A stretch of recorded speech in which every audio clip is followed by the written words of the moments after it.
Hey, everybody. My name is Ron Novak. I'm the executive director here for the Office of Veteran Military Affairs at Syracuse. And what a great day to be Orange. Maybe not yesterday when we lost to Duke in lacrosse down in Durham, 15-14, but we have our men's basketball team playing in the Sweet 16 tomorrow night against the University of Houston. So, super, super excited about that. But I'll tell you this, even more excited about this Office of Veteran Military Affairs Student Veteran Lunch today. I am really, really humbled, I'll say this, to be able to introduce our speaker today. His name is Rich Jones. Rich will tell you, comes from very humble beginnings. He'll tell you that he probably has an ASVAB test score the size of a skid mark that prompted him to join the United States Army as an infantryman. And he was in the 75th Ranger Regiment and made his journey, in the Army, and then here to Fort Drum. And unfortunately, he had a setback medically that caused him to have to retire as a staff sergeant. And then through mentoring and today's topic, how very apropos of talking about your transition and why mentorship matters. Rich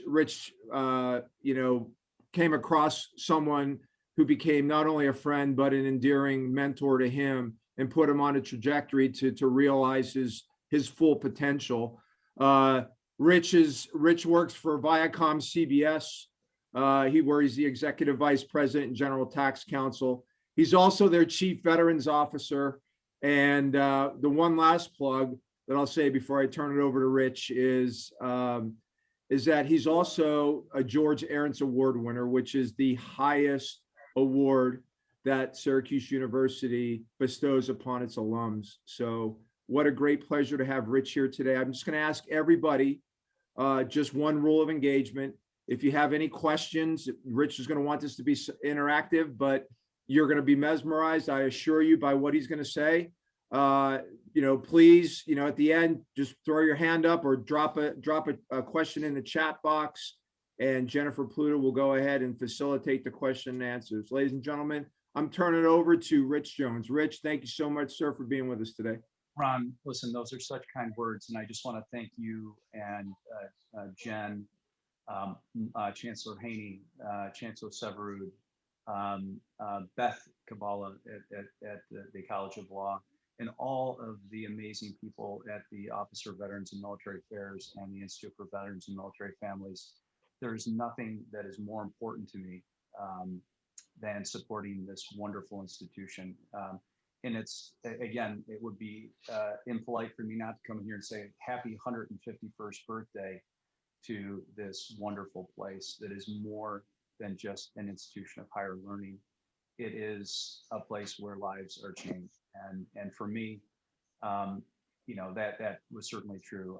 And as Ron pointed out, and the many conversations we have, my debt of gratitude to Syracuse University and to the people, because institutions are only as good, just like military units are only as good as the people who serve in them and their commitment and their values. And the one constant to Syracuse University through many changes of chancellors and heads of departments, the commitment that Syracuse had is a place where, generally speaking, writ large, that it's about changing lives, right? It's not a place where you go to get a degree. It's a place where you go to get an education, and you get it's about not just getting skills that'll allow you to make a living, but the one thing that I'm very proud of with the Orange community is that these are people who go on to make a difference. So I just want to say thank you, Ron and Jen. It is really an honor and privilege. And before I kick off, I've got two colleagues with me today who are just the best, who are in the defensive fighting position with me every day with our Veterans Network. Betty Diaz, who oversees our programs for the Viacom CBS Veterans Network, comes from a proud family of Marines and Army, whose cousin was seriously injured, and Betty was a key reason why he was able to recover and now is doing so well and knows the cost of war. And our dear colleague, Brad Muller, who is similar story, military family, cares deeply for our mission and gives selflessly. Both of these people have day jobs. And the most important thing, like me, I got a day job, as Ron said, and I'll get into that in my comments, but the most important thing that we can do in these days is to make sure that we're looking out for our fellow veterans. And so before I've got some prepared comments. I'm going to treat this like we were sitting down having a cup of tea or cup of coffee together. And that's what I hope to do when we're beyond this pandemic. And I'm hopeful that we'll be able to do that. But that's really what I'd like to do. I want this to be interactive. This isn't for Rich Jones to come up here and say, hey, I'm a cool guy. And let me tell you, it's easy as this, I hope that it's like, a big brother here giving you some advice, not just about, where you are right now and in terms of getting a great education, taking advantage of all of those opportunities to get, to add on to the most important thing you've already done, which is serve your country, and all of the amazing skills that you have, which in my estimation are all that you ever, as General Powell said, and I think it's page 232 of his book, My American Journey. All I ever had to learn in life, I learned at Fort Benning, Georgia. And so you can fill in the blank wherever it was. I'm sure everybody feels that way. So, so what I want to do, I'm going to just tee up a little video that is the handiwork of Brad and Betty that we have as part of our Veterans Network. But I think that it is it's something that is very and it'll tee up the conversation. Jen, if you want, I can, if you'd like, I can share. I know that file is a little bit weird. I can pull it up on the, if you'd like me to. Okay, 1 second. Sure. I was just playing it too. That's how it works. 1 second. This is like, okay, if we were in the military, this would be, we got to jam, we got to clear the jam. Let's go through procedures here. I know, right? We'd be doing hip pocket training right now. Exactly. Here it is. 1 second. All right. Here, I had it all teed up for the last hour. I tell you. Here it is. 1 second. All right. No problem. All right, let me get back out here and share. All right. Y'all can see it? Yes. Perfect.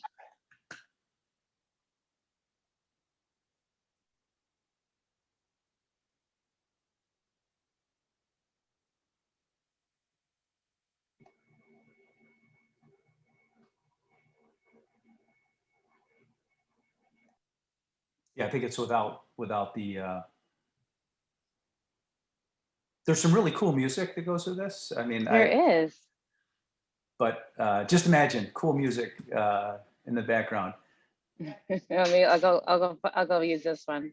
Sorry about that. Oh, why it's not playing on the Zoom. 1 second. Stand by, Steve. Go ahead, keep talking, Rich. No.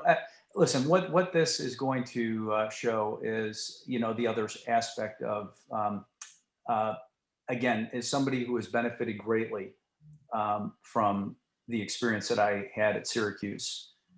I've never forgotten, not for 1 minute, not 1 second, where I come from and the importance of giving back. And I think that's one of the themes today is that, all of us have an obligation, just like when we were in the military. If you were a squad leader, you looked after your squad, platoon sergeant, that continual looking after the troops. And, I think that's something that is so important, is to make sure that we are all, I was very fortunate to serve on the Wounded Warrior Project board for many years. And, you know, the logo for the Wounded Warrior Project is one of one warrior carrying another.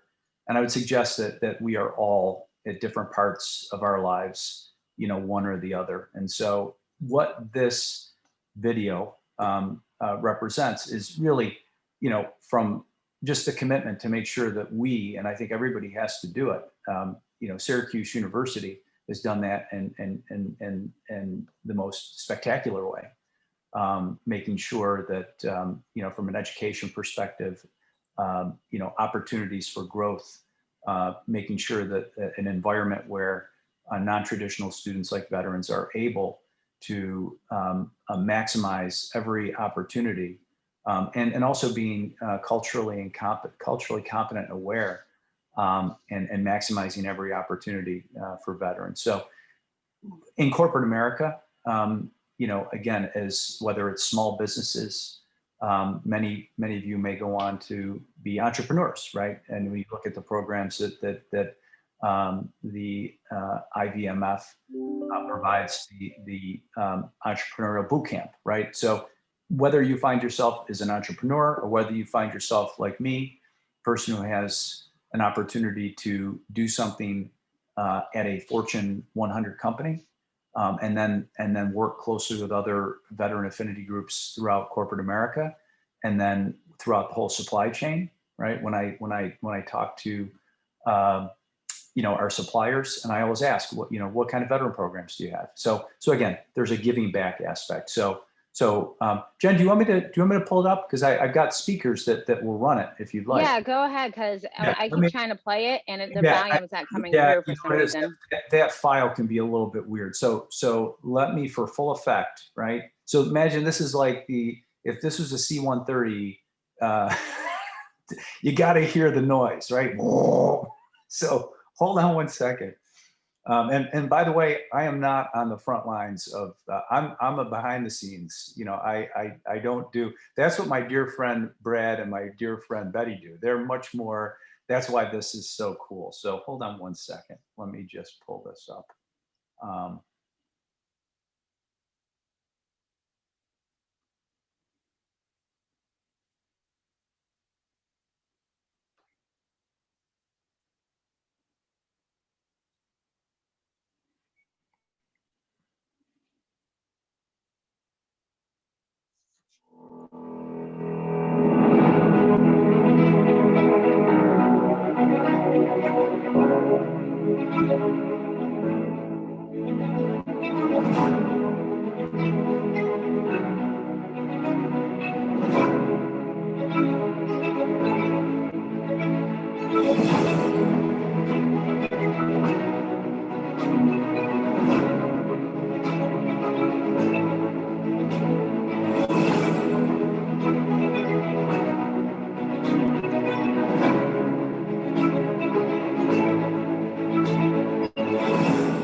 Okay.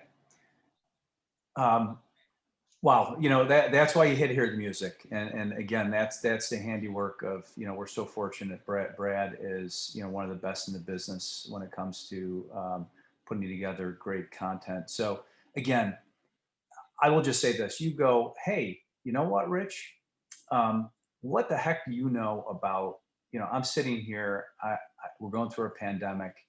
you know, it's difficult. I'm transitioning. You know, look at you, this bow tie wearing, suspender wearing guy, you know, executive vice president at Viacom CBS. And those are good. That is a great observation, right? But I think that maybe a little bit, and so you go, well, geez, you know, let's, you know, how you know, how did a guy like that who was here not that long ago, right? And I remember it like it was yesterday. Both undergraduate, law school, business school, fully immersed in that community, and before that, you know, across the street at the VA Medical Center. So let me just start out by saying, you know, I work in the entertainment industry where a lot of people play heroes on the screen, right? But I got to tell you, it is so refreshing to be with real heroes, the substance, you know, the heart and soul of our nation, those who serve, and especially this community, you know, the hardy Syracuse University community, those wonderful people who hail from the land of two seasons, the winter and the 4th of July. So I'm a little bit upset that I saw a little bit of the looking outside, you know, Ron, I'm looking over your shoulder. I do not see any snow. And so I'm a little bit disappointed, but as we would say, if it ain't snowing, we ain't going.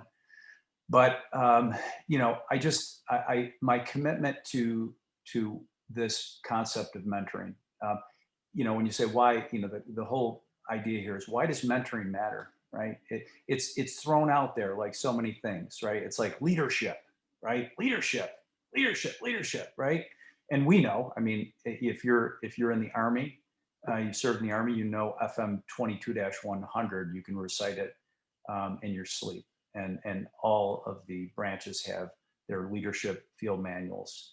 And so, you know, that's you know, that's something that's a constant. And mentoring, just break it down and say, what are we talking about here, right? I mean, it's not something that is unknown to you, right? So if you're in the military, whether you were an enlisted person like me, or you were you know, an officer, right? All of us were able to learn through a process of mentoring. You know, when you went to boot camp, your drill instructor was a mentor. You may not have thought about it at the time, but you know, you were learning something from that experience. Maybe it was a one-way conversation, right? As we all know, the knife's cutting edge in the one-way conversation. But as it developed, you know, you can remember that when your first assignment, when you were an E1 or an E2, you looked up to a PFC, you know, E3, and you go, wow, this is such a squared away individual, right? Or even some of your peers that you go, wow, how to say it? That person runs like a gazelle. I want to max my PT test. I got to learn how to, you know, take those long strides. I've got to, you know, so whatever it was, or if it was just basic military skills, drill and ceremony, whatever it is, like if you weren't aware of it at the time, that was mentoring.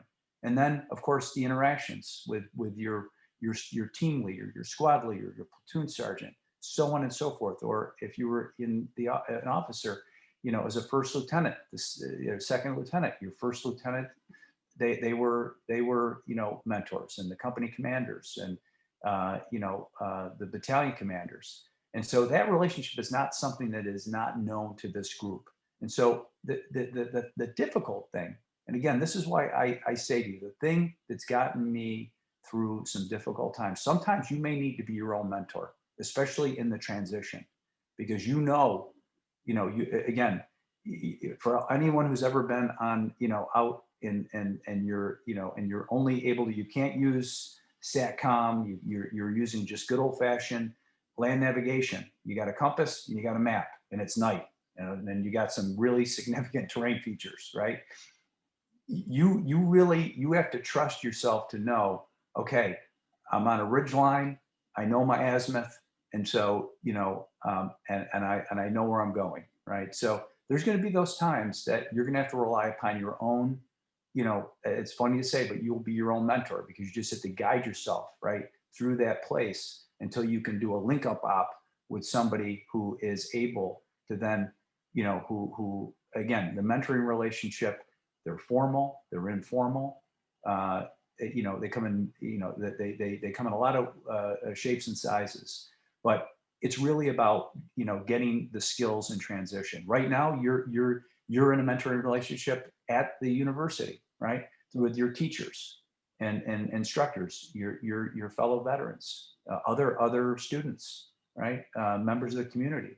And so I would just say, keep your mind open as to, what am I learning? What are the arrows that I'm going to need for my quiver, right? Or the tools for my toolbox, and just broaden your mind. I mean, I will tell you that's probably, if I'm being honest about saying, what would I say to myself, 30 years ago, right? What are the things that I might say to a younger Rich Jones? And I would say that there are a couple things. One is that life is very short. You cannot have an appreciation for how quickly time is going to pass, and it will make your head spin. Trust me. It is like a thief. And make sure that you're investing in relationships. Mentoring is all about relationships, and the quality of your life is determined by the quality of your relationships. And so I just throw that out there. There's the old saying that the days are long and the years are short. It surely is, and especially at times of transition, you feel that way. And you go, but this will be in the rear mirror before you know it. So maximize. We're always focused on the destination, like, oh, when I get that job, or you get the job and then I want to get the promotion, and then I want to do this and I want to do that, right? And then there's all kinds of life implications. And so I'm also talking here about life coaching, because there's we can't get to all the, when we have a cup of coffee together, I'll get into, all the other things, because at the end of the day, it really is about, having a good quality of life, right? Thinking about things in the right way, right? So many of the issues that we as veterans face, whether it's physical issues, mental health challenges, the stresses of just day-to-day life, right? You have a parent who you love dearly, or a spouse, or even your cat one day is diagnosed with cancer, or your dog. I mean, the loved ones. As we all know in the military, life is unpredictable. So the question is, how do you get through these things in a healthy way, right? How do you navigate life, which is difficult? And if you have a chance, and maybe I'll pull it up, and just because I'm almost like a DJ here, I've got some. I wanted to hear Brad's music, but there's a great song that when I'm feeling down, and Betty knows this. We have a couple of theme songs for our Veterans Network. McFadden and Whitehead from 1979, great, one of the greatest songs. Ain't No Stopping Us Now, right? And then another one that I'll send out to the team is Joe Cocker's performance from Woodstock, August of 1969. I Get By with a Little Help from My Friends. And, I think that's something, it's not unique to veterans, right?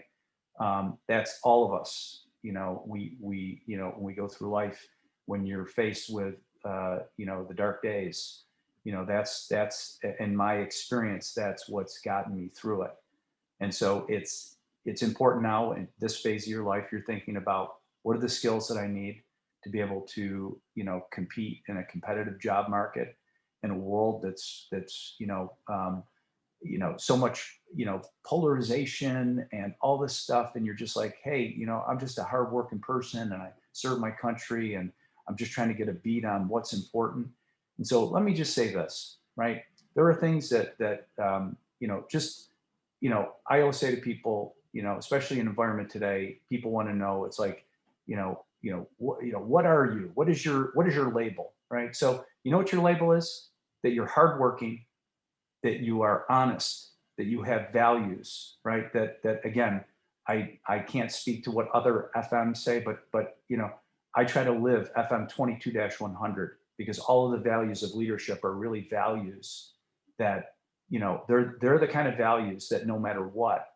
And that gets to another point that I like to just address, which is, you know, in the mentoring process, be very, very careful of who you take advice from, right? Because we're all very vulnerable, right? Especially at times when we you know, when we need to make important decisions about our lives.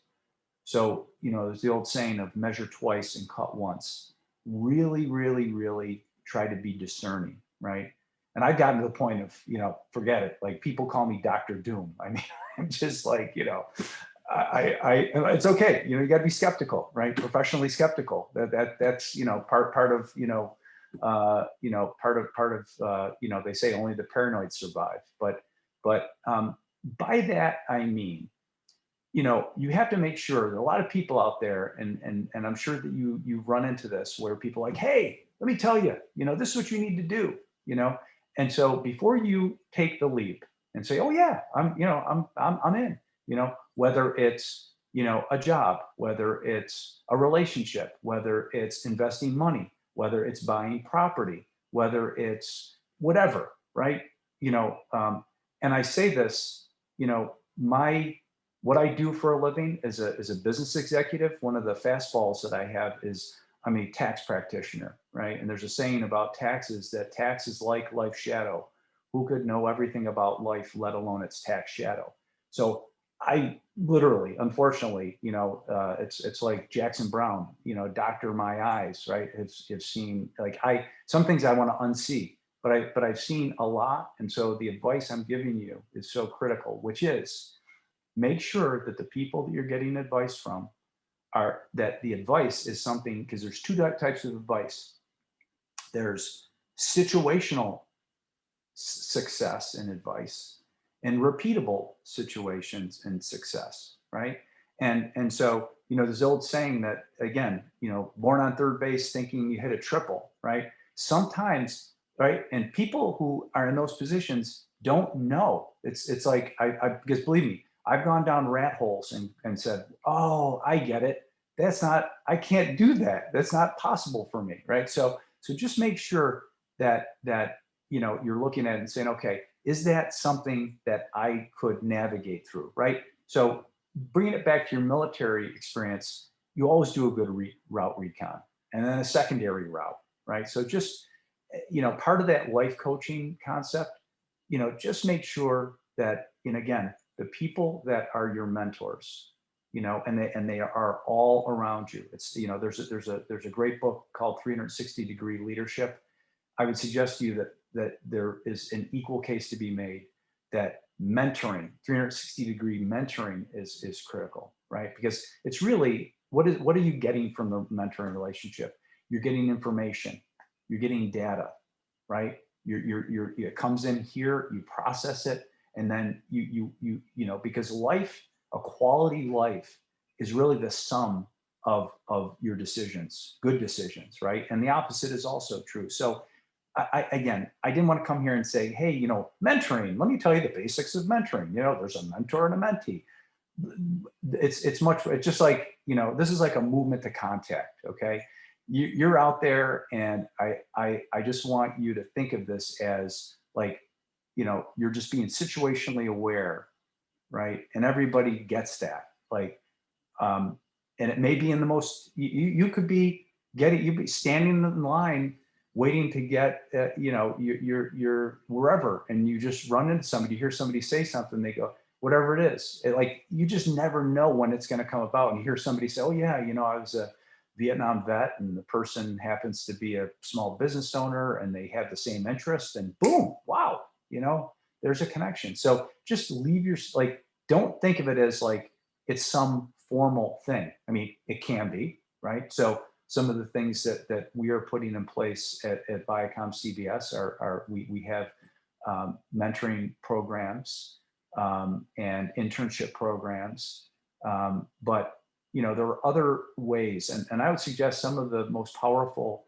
mentoring relationships that I've had through my life were, some of them were just because it was right there, but other ones were, hey, it was over here, and it required me to sort of walk over there and go, hey, you know what, two and two together, and it enriched my life, right? And I'll also say this, that we only know what we know, right? And if I was talking to my younger self, I was, again, and maybe by way of background, maybe it's a good time to talk about, who is Rich Jones?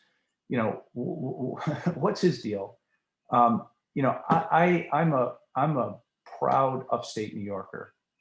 I come from family in upstate New York. My father was a Vietnam veteran. My grandfathers were both fought, one at D-Day, one in the Pacific. Both suffered with severe post-traumatic stress, and with the vestiges of what comes with that. And I think you all know what that is. And my grandmother was a Navy officer, a nurse at the Brooklyn Naval Hospital, who always reminded me that she outranked me. And so when I was a senior in high school, my dad was diagnosed with cancer and died on New Year's Eve of my senior year of high school. And,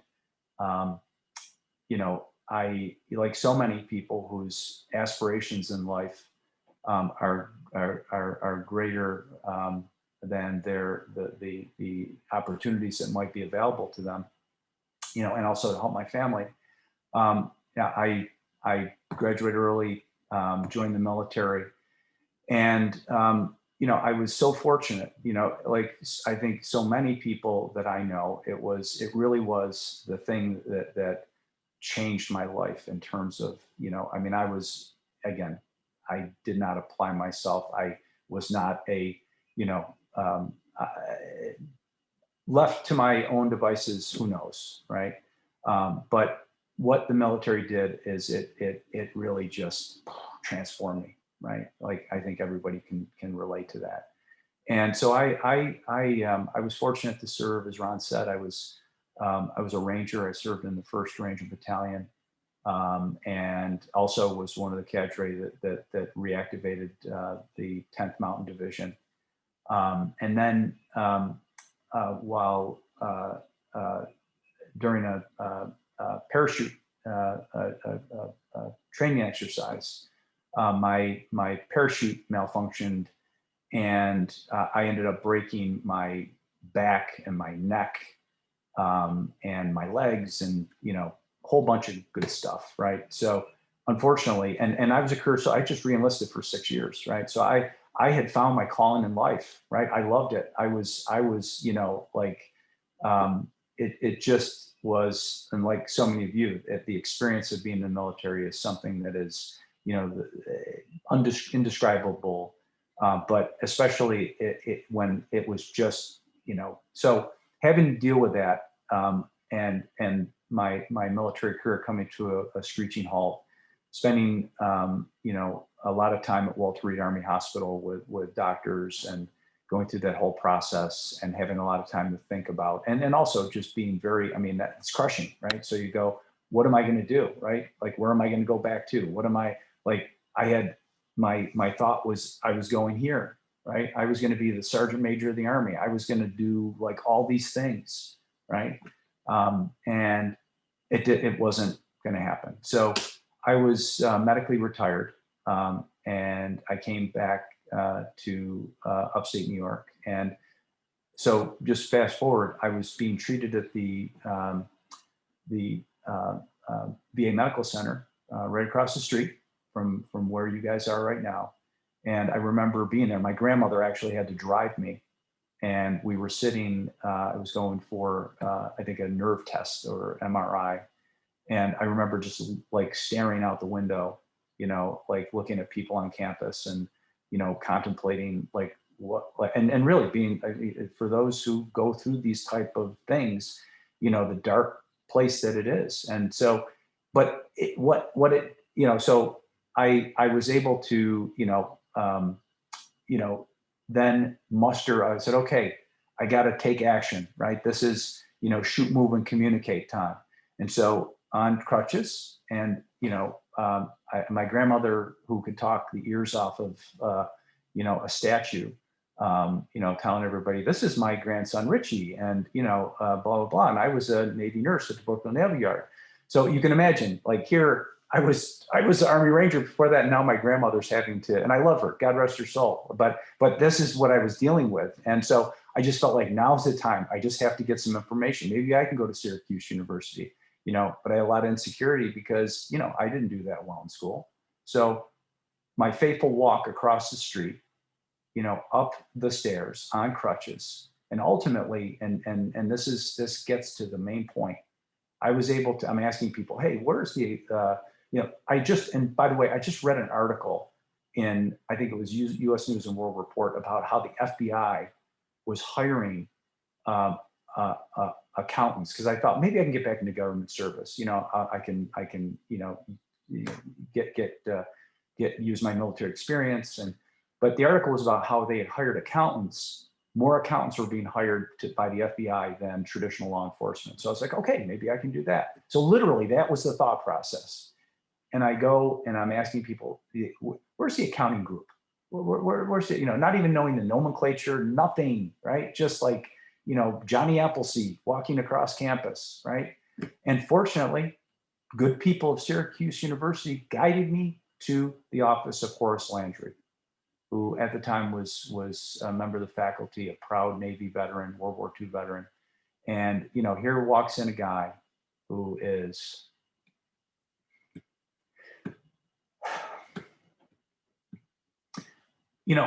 low point in my life.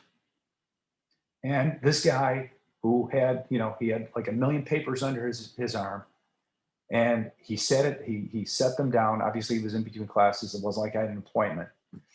And he spent, a good 45 minutes with me. And, that literally changed the rest of my life.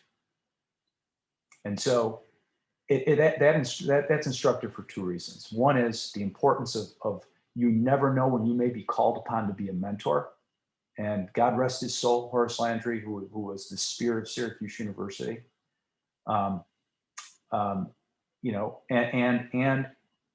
As proud people, sometimes we were like, hey, I got this, right? All veterans are for the most part like that. We don't want to ever admit we're trained that way. We don't want to admit any kind of weakness, right? We got this covered, right? Don't worry about it, right? I'm gonna bang my head against the wall, and I know there's going to be a different result, right? And so, that ended up being the defining life. I was then able to go on to get my undergraduate degree from Syracuse University.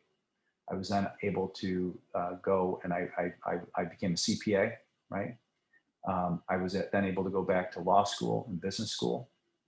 And then, all of those amazing mentoring relationships, right? The names are too many to name. I mean, they're just, there's something very special about that community. And so that experience, and that was before there was a defined program, right? Which is available to everyone there who is attending, so the programs through the OVMA, right? And then all the ancillary programs and the awareness of how important it is to support our nation's veterans, right? And then, the work of the IVMF, having a chancellor and a vice chancellor who this is top of mind, right? And for Syracuse University to be known as the #1 private university. And I would suggest, it's the #1. I don't care. It's the #1 university for veterans because of the humanity of the people who are there. They care deeply. And that is ultimately, when you go, why does mentorship matter? I can tell you from my own personal experience, without a doubt, that, so you go, well, what, today, right, as somebody who's responsible for a lot of stuff, and I'm not going to get into, if you want to know more about me, you can go, there's plenty of stuff on the internet. But, the tools that I have, going back to the toolbox and the quiver, and the you know, combining that technical skill. And then of course I went on, and again, I mean, I didn't stop there, right? I went on and gotten, you know, advanced law degrees, and you know, education is the fire superiority of the 21st century. So you got to keep doing that. But the common denominator is every time that I'm trying to, and I'll even be honest, right now, right? Different phases of your life, you're going to deal with different things, right? So, you know, maybe you have, you know, your boss is, you know, you just never know what the situation is going to be. You're going to need a mentor to talk through, you know, to be a sounding board, right? Or, you know, hey, I'm thinking about, you know, I thought that I was going to love this, and I'm over here. I've invested all this time as, you know, whatever you thought you were going to do, and you go, I'm just not so sure I want to do this anymore. You know, it's drudgery. I get up every morning. I want to just crawl back in bed. You know, those are all common things. This is life. If I told you that I don't deal with this every day, I mean, you know, I love what I do, but you know, there's the challenges of daily life. Going back to what I said before, how do you get through this? You get through it by having, you know, and not just one mentor, but maybe to think about it as a community of people, positive people, not people who are going to say, you know, give you advice about things that are, you know, not consequential, but really deep thinking. People who are, you know, look for the people who are actually in the fight, right? Those people who are, you know, like, you know, this morning, I literally, you know, Jen and Ron know this. This morning, our company issued, did an offering for securities for $3 billion of stock. And I was literally like finishing up calls, and then it's like, you know, jumping out of that. It's like fresh off the battlefield, you know? So you know, I will say that that's why it's important. I'm in the fight every day. You know, I'm not a figurehead. A lot of people get to a certain point and they're a figurehead. You know, it's important for me to be involved in every aspect. And then that gets back to also just how this, you know, mentoring concept, broadly speaking, not this narrow sort of like, hey, mentoring, you know, but like, what does it mean in the world that we come from? It ultimately is about leadership, right? When we talk about the three things, the mission, your people, and you, right? And so you could probably draw a circle around that and say, within the context of that sort of military concept, you know, because that's life. You know, if you want to say the mission is life, you know, your people, when you obviously, you know, all of you will go on to positions where you're going to have your teammates, you're going to have people who are part of your team, you know, the 360-degree thing, right? And so, and then you, and I would suggest to you that make sure that you're taking care of yourself, because I will be honest with you, you know, I'm like many times the cobbler whose children go around without shoes on their feet, right? And so you have to balance that. You got to take care of yourself, you know, mentally, physically, and spiritually, emotionally, you know, invest in relationships. You know, those are the things that sustain us through difficult times. So, you know, that is sort of the, you know, and listen, to this day, you know, I obviously I'm very fortunate. You know, I've had a lot of surgeries, but, you know, as Betty and Brad know, you know, I suffer, you know, every day. I've gotten off the pain pills and all that, but, you know, I can tell you, for those who are dealing with that kind of situation, you know, there's good, healthy ways to deal with that, right? That don't involve, you know, and sometimes it's unavoidable, but as somebody who's been there and done that, you know, I have gone to and we can have a whole, you know, topic around healthy, you know, diet and lifestyle and anti-inflammatory, you know, and supplements and all that, because I believe in that. It's worked for me. And, you know, there's a lot of research when you look at things that are coming out, but ultimately, you know, how do I maximize the quality of my life, right? To achieve the goals I want to achieve, right? And then have quality of relationships, being in those, you know, again, you already have one, you know, many legs up, because you're in a community that is so positive, right? The work that Ron and Jen do, and Beth at the law school, giving their guidance and wisdom, and others, right? There's so many others, you know that. I'm not giving justice to the many passionate people who are there as resources, to help you. But the positive environment already exists, so it becomes a good launch point for getting to, again, right now you're looking to, how do I secure internships? How do I secure a job? Right? Those are sort of your 10-meter targets. Okay.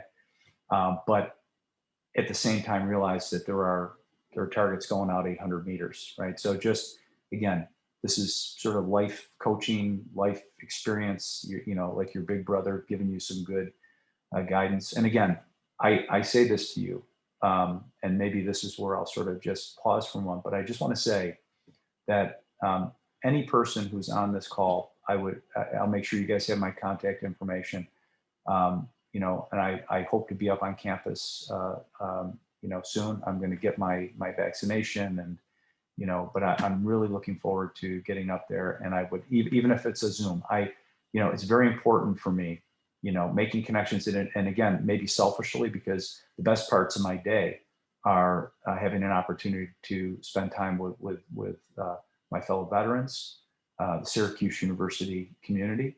And so I just offer that up as I'll make sure that everyone has my contact information. But maybe I'll pause there. And as Ron and Jen said, for this to be interactive, if there are any questions, and any thoughts that this may have provoked, that you want to sort of kick something around or whatever, I'd be more than happy to answer any questions. You can either put a comment in the below chat, or feel free to, we're an informal group, so you go right ahead and ask Rich directly if you have any questions. Hey, Rich, this is Ron. I'll kick it off. Viacom CBS, most people, when they think of Viacom and CBS, they're thinking entertainment industry, obviously, right? But we know, Jennifer and I and others that have gone down to your offices in New York City and also out on the career immersion in Los Angeles, know that there are so many people that work there in your company from different disciplines. So can you just kind of talk through, the Viacom CBS VetNet mentoring program, and maybe how that could be applicable to a lot of our student veterans that are out here right now. Many of them are, I see Scott Deutsch. I mean, he's a JDI student. Janina, she's an undergraduate student. I mean, we've got folks from all different walks of, disciplines here on campus. Can you just kind of, discuss how maybe if they want to, be able to plug in if mentoring with Viacom CBS is something they're interested in? No, Ron, that's a great point. Listen, I think I guess that Ron, that goes under the heading of what I was talking about is, listen, I always look at things like, okay, this is what I want. I was very, literally, you can see I'm a very literal person. Okay. I read an article that said, here's what the FBI is looking for. Okay. I must do CPA. What? I didn't even know what a CPA did. I was like, it'll get to the FBI. Right? I mean, so, in the context of companies, right? So, there are so many roles, for a company, whether it's a public company, or it's a small business, right? Or any organization, right? You've got, I mean, obviously people think of the entertainment industry that it's, David Boreanaz or Tony Trucks or any of our talent, but the what goes on behind the scenes, all of the crew, right? And I will say for our whether it's Blue Bloods, whether it's SEAL Team, whether it's NCIS, we have a lot of military themed programming, and one of the things that we've made sure of is that we are involved in, and it's not always successful because there's a lot of ego in the entertainment industry, but we advise on the content that goes into the programs. We want to make sure that we can all be proud of what goes out. So that's part of what we do as a veterans network. But in terms of the mentoring and the internships, behind the scenes, to let people know, like there's technical roles. Like if you're a Newhouse student, right? This is, it's a microcosm of what you learn at Newhouse, right? If you're a law student, right? I mean, I work, I oversee a 200 person tax practice, globally, 187 taxing jurisdictions, right? So people would say, well, and then that's just one aspect. We cover so many other things, right? If you're a business, you're at Whitman, accounting, finance, marketing, research. There's so many aspects to, and again, it's a changing business. I think everybody sees that we're moving to a streaming business, right? So there's so many jobs, programmers. We just learned, interestingly, that one of our senior leaders in our information security practice, and given that remote working is become a concept, especially with the pandemic, that one of our senior information security professionals is in Syracuse. And we got on the phone with him, and I was like, "What? You're in Syracuse?" Right? So, and he's a Syracuse grad. So when you think of information security, right? So many things, right? And so what I would say, Ron, is that we try to provide, like, here's what the art of the possible is, right? And I think that when or listen, if tax is something you're interested in, we run a very robust tax internship program, right? And I can say that the one thing that we made sure we do is that the interns get a great experience. They're learning hands-on skills that allow them to transition into, seamlessly into positions. But I would say that is how, and what we do as a team is to make sure that we are connecting with our internal mentors who already have a proclivity to want to do good, so that we say, hey, it's more than just getting together and saying, okay, you're on the clock, but to say, hey, give a broad view, because what might be very known to you may not be, just keep it very broad. Thank you, Rich. And actually, so CBS does have a veteran internship program. It's called the VIP program.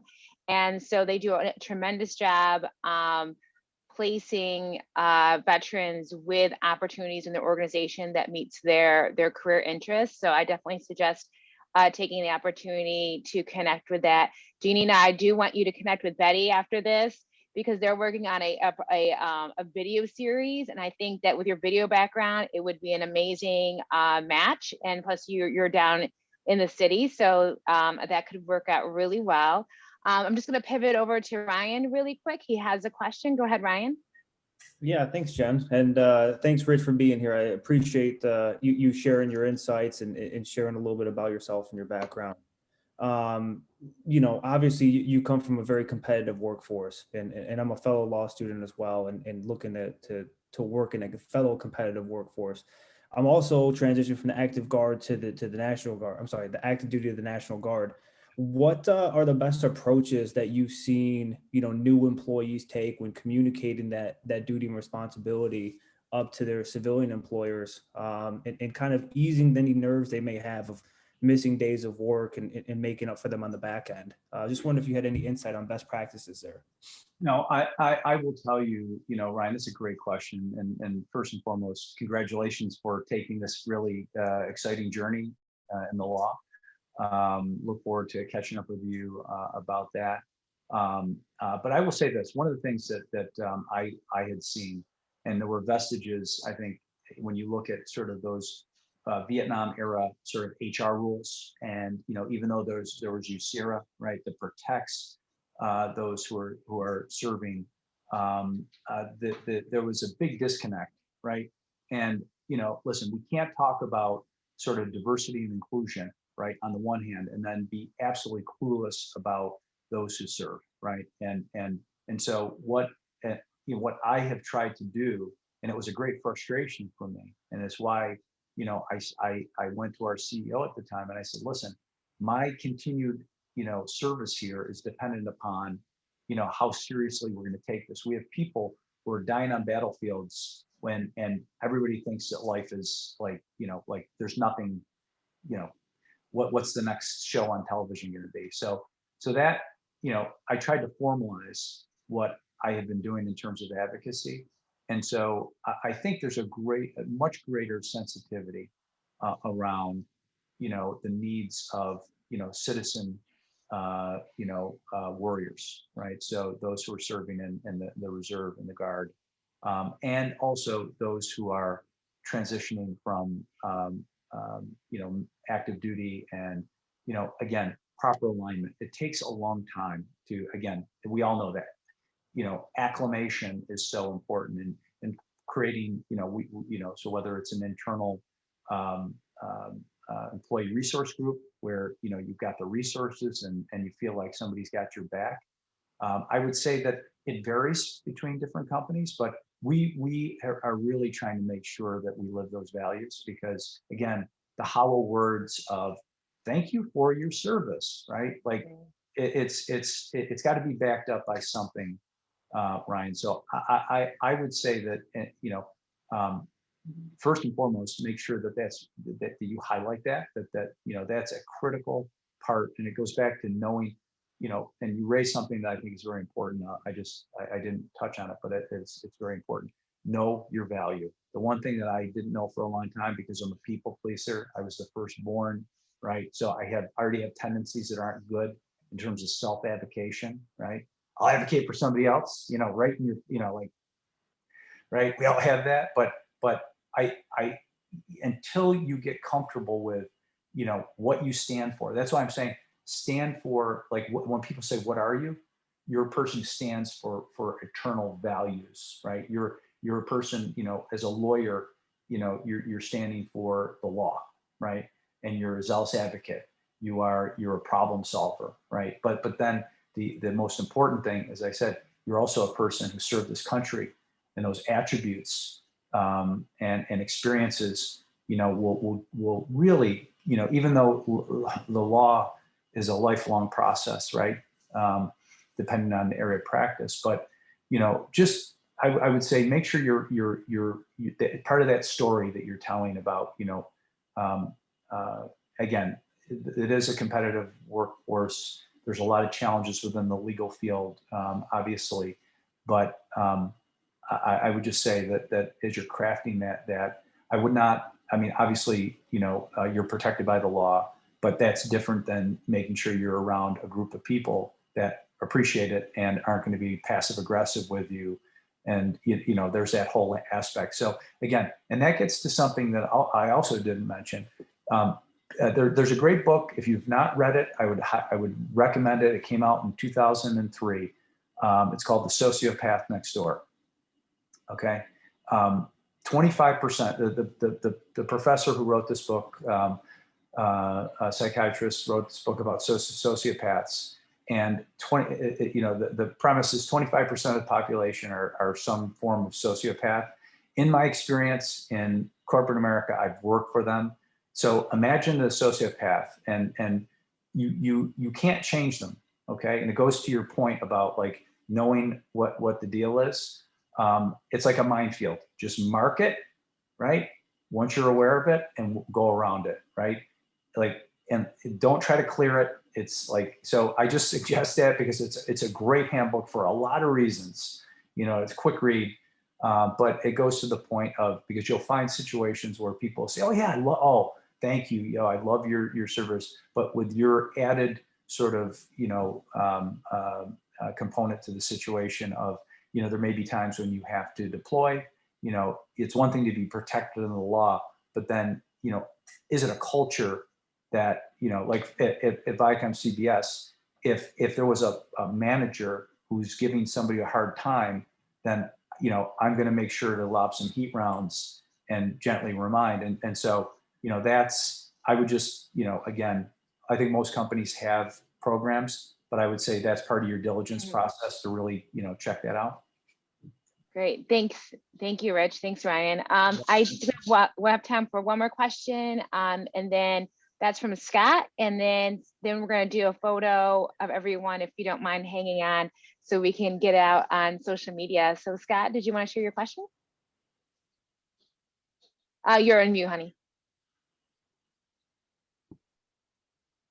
Can you hear me? Okay, I can hear you. fantastic.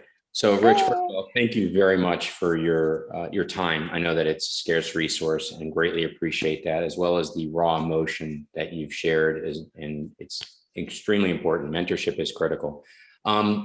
So with respect to the veteran program that you have at Viacom, have you seen an influx of the veterans, and have you seen some kind of a pattern with the way that they assimilate into the actual program? Because obviously to go from on the battlefield into corporate America is a very difficult transition. And what type of resources does Viacom use, and what recommendations do you have?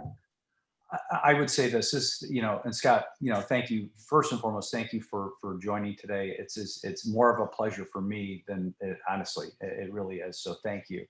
And thank you for your service, and for being in the JDI program. I had the great fortune to be up there when it was the inaugural launch. And it's just, again, that when you think of the, the forward thinking that the university has done, what an amazing opportunity to do that, and provide an opportunity to get a world-class legal education. And, I'm just so proud of, what's going on with at the College of Law. So, but what I would say is this, my observation, I think that it is difficult for veterans. I would say that I think this is sort of writ large in corporate America, that we provide a lot of resource for a lot of groups. Veterans are a group that I find, because HR departments aren't necessary. We're fortunate, you saw Betty and you saw Brad, but the first person on that screen was our dear friend, Sergeant Chanel Lamb, who is one of our HR professionals at Viacom CBS. So we're very fortunate. And Chanel is able, through her experience having served in the Army, to inform other HR professionals who don't, and it's important. Listen, if you're going to deal with something, you have to make sure that you're culturally competent and aware, right? So I would say that I don't know that they're ever going to be there, because I think, providing general protections and programs, but that's where the mentoring really comes in, right? So, with our Veterans Network, we have many facets to what we do. Probably the most important thing that we do is for veterans who are in the company, right? To make sure that they know it's like you're clicking your mic and it's like you got nothing, right? That's a horrible feeling, right? So when you click your mic, we're there, right? We're coming. And I think that, again, this goes back to sort of the diligence around, when you go to an organization, and there's, again, in the initial process, you're trying to, signal from noise sort of ratio, right? To try to find out, talk to people, get a good sense. I mean, this is part of that diligence process. But what we try to do is to bridge the gap between the HR practice and veterans, and find them where they are, and make sure that we can say, hey, here's the deal. This is, so like a great way to think about mentoring in the context of, where HR ends and, informal, mentoring and support through an employee resource group, if that makes sense. But I would say that what I see is a lot of, I think a lot of times there's a struggle, because listen, one of the things that people don't understand, right? I mean, I still find myself, when I go in to talk to our CEO, I mean, I don't go in there and put my feet on his, I see people do that, right? Go into his office, kick your feet up. I'm one step away from parade rest, right? I mean, And people misinterpret that. I mean, there's a lot of, we could have a whole sort of discussion about how, you know, people perceive things, right? Like we are trained a certain way as military folks, right? And just I think it's frustrating because when you're going, hey, this is nonsense. These people are this is an undisciplined mob, you know. And I think people are like, you know, I don't feel that, you know, that it's not the values aren't shared. And this is where I would just say to everyone, this is where sometimes you have to be your own patrol. You have to be your own mentor. You have to say, they all may be screwed up, but I know what I'm doing is right. I'm just going to, you know, like keep my, you know, keep this thing moving forward. I'm on a, you know, analogize it to a movement to contact. I will, you know, get back into the wire, whatever, however the analogy is, whatever. Again, these are, I'm just giving you sort of survival sort of skills that I've used because, you know, I've been in a lot of places where, you know, I feel like I'm the only person who speaks my language, right? But then the beautiful thing about it is then you get to a place where you're able to then, you know, because then you realize everybody else is operating out of fear or some kind of, you know, they're not leaders or followers. And so when they see real leadership, which you're able to provide, and then you force multiply, and then before you know it, you go, wow, we got a team here of people, flat organization, you know, no rank, and everybody's like boom, boom, boom, boom, right? So the good news is, you know, and this is the hope, right? That you're, you know, you may be a force of one. I mean, if you want to analogize it to sort of the special forces mission of force multiplication, take a team, put them in there, get a guerrilla force of 800. Before you know it, you know, you got a bunch of people who speak your language. And I will tell you, honestly, that's what I've tried to do. And so it goes back to sort of that multifaceted 360-degree mentorship, because when you start to create communities of people who are about solving problems, right? Because there's the three type of people in the world. There's the people who create problems, people who solve problems, and then the worst, which is the people who can solve problems, but don't do it because they profit from it, right? So instead of getting frustrated and quitting, which I see unfortunately happening in situations where people don't have, you know, and Betty and I have seen this at other entertainment companies, right? And then they're like, hey, I wish I could come over and hang out with you guys. So, you know, I think that's sort of the mentality around this, Scott, is, you know, don't give up on it, right? Mm-hmm. And then just, you know, if there are people, even if they're not in the company, they can provide you with some, you know, like, hey, you know, we're always here, right? Give you like, describe the situation. It's like telemedicine. Give me the fact pattern, and I'll sort of give you some advice on how to maybe deal with it, if that makes sense. That's great, Rich. I really appreciate that response. And thank you, Scott. That's wonderful. I'm gonna, first I want to thank everyone for staying on as long as they have. I'm gonna kick it over to Ron for some final remarks, and we're gonna do a picture as well. So Ron. Yeah, hey, Jen, thank you very much. And everybody, thanks for taking time today on a Friday, you know, with beautiful weather here at Syracuse, albeit there's a little bit of rain, but, you know, as Rich said, there's no snow here. And, you know, I'd rather have rain than snow. Rich, thank you ever so much, Rich, for taking time. You were super busy. And if you didn't pick up on that, Rich said 3 billion with a B, not 3M with a million, 3 billion. Like Rich was, you know, doing great, you know, doing his daily work, you know, and found the time, cut away to get here because he's deeply committed to this group, to veterans writ large. But you'll find no one, and I say this again, you'll find no one who bleeds orange more than Ranger Rich Jones. And you will find no one who is more morally and ethically grounded in the battle space that he walks in each and every day than Rich Jones. So we're happy that he's on our team, not only as a, you know, member of the Orange family, but also as a member of our veteran community. So Rich, thanks so much. We really appreciate it.